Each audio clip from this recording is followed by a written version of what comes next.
안녕하세요. 오토교 김정민입니다. 많은 분들이 꼭 아셔야 될, 또 곰곰이 생각해 보셔야 될 그런 내용이 있어서 특별히 또 영상으로 만듭니다. 이거 많은 분들이 보셔야 됩니다.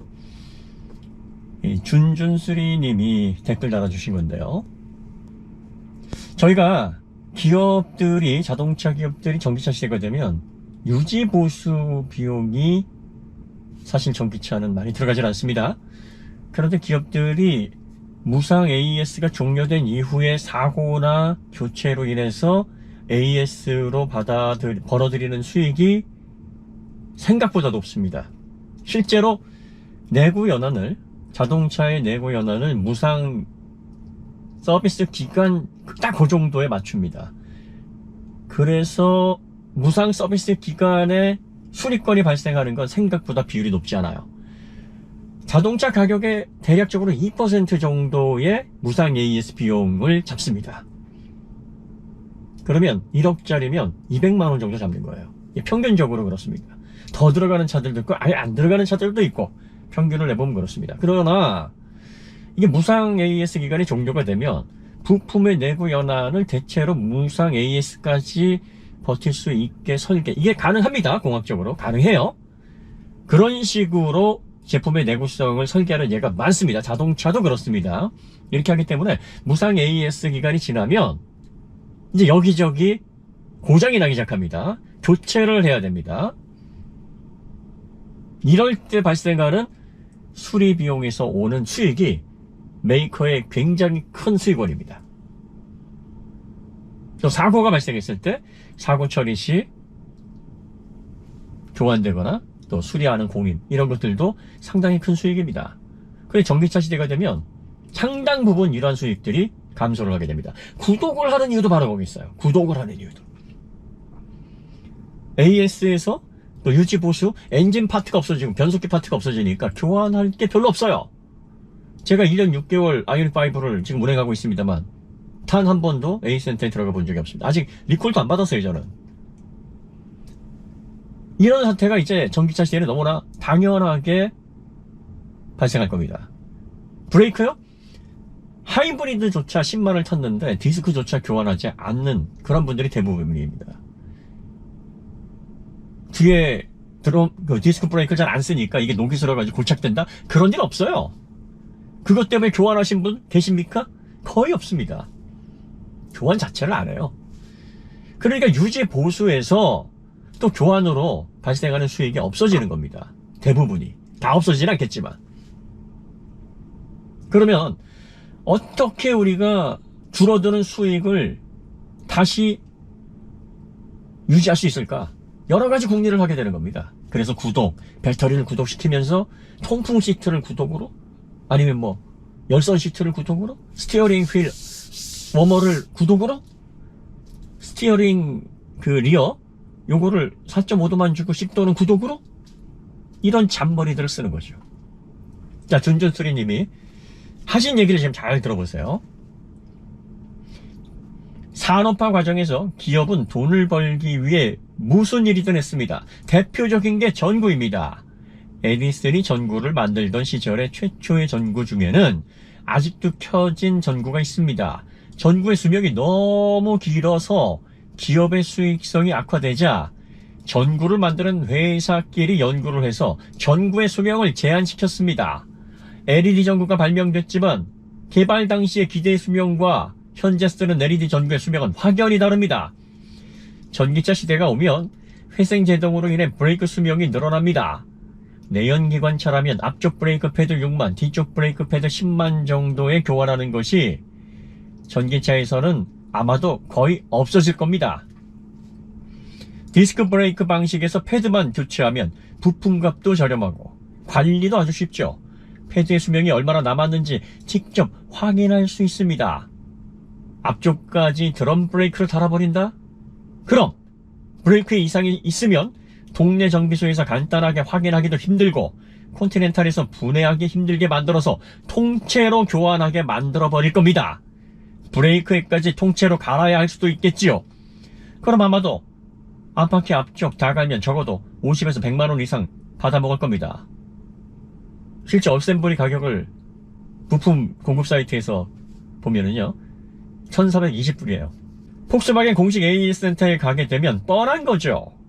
그렇게까지 할지는 지켜봐야 알겠지만 본넷도 못 열어보게 해 통풍 시트까지 구독형으로 바꾸는 마당에 이걸 안 하겠습니까?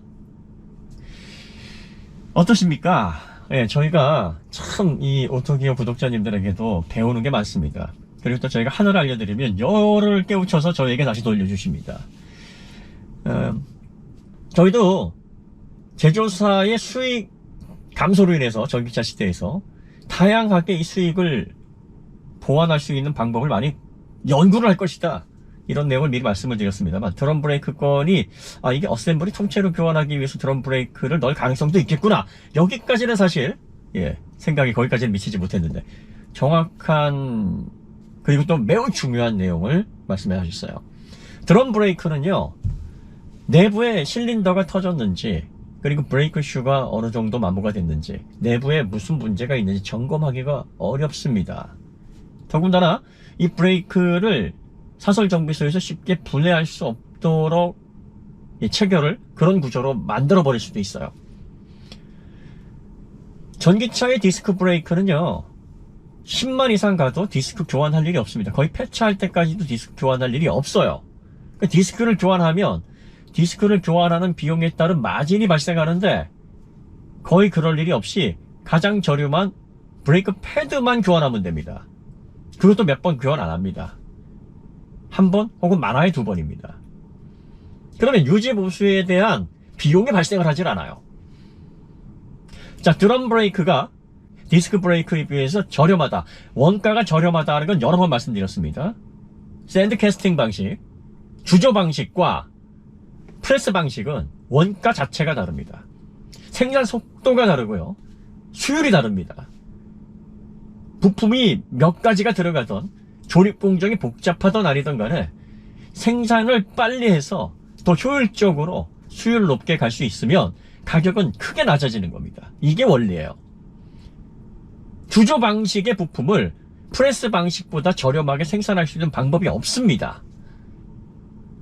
그리고 유로 7 대응할 수 있는 디스크 브레이크는 분진 흡착 패드를 또 추가로 붙여야 됩니다. 이것도 가뜩이나 비싼데 플러스를 시키는 요인입니다. 그런데 이것도 해서 만들어 놓으면 전기차에서 이걸 교환을 안 해버립니다. 교환할 일이 없어요. 그리고 문제가 생기면 무슨 문제가 생겼는지 부분 수리하기도 쉽습니다. 공임도 심지어 저렴합니다. 메이커에서는 다 불리합니다.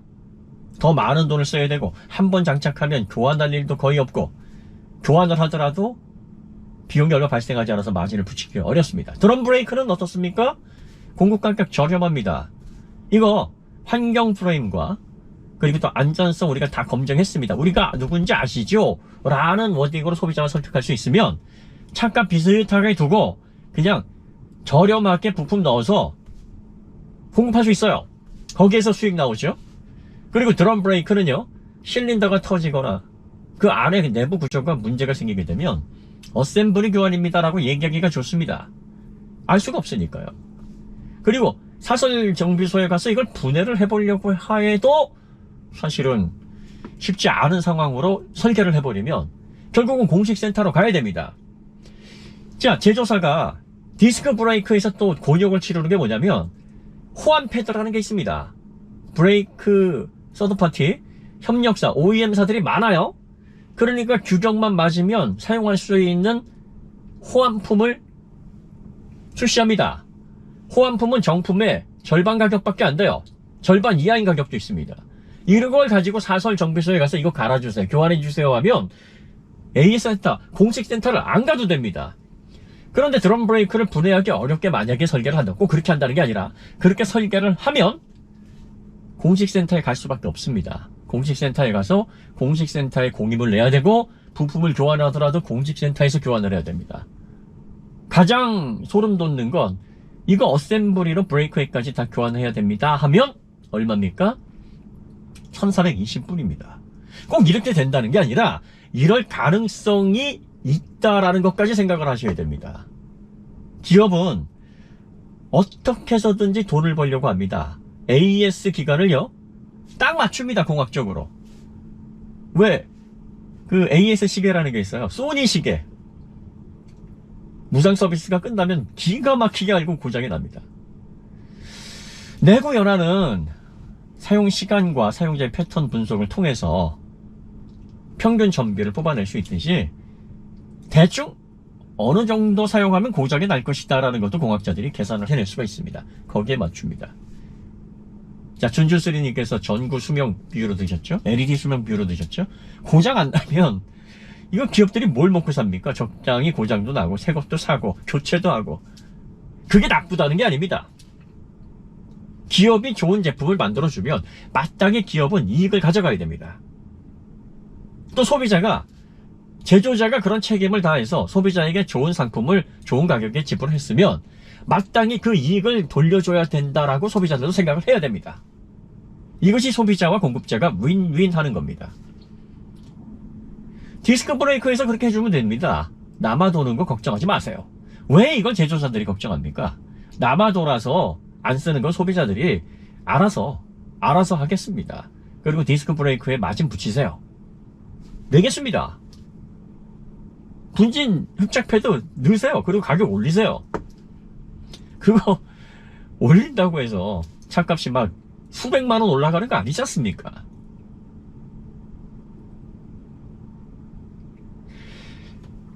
소비자 친화적인 기업은 소비자들이 구분해내야 됩니다.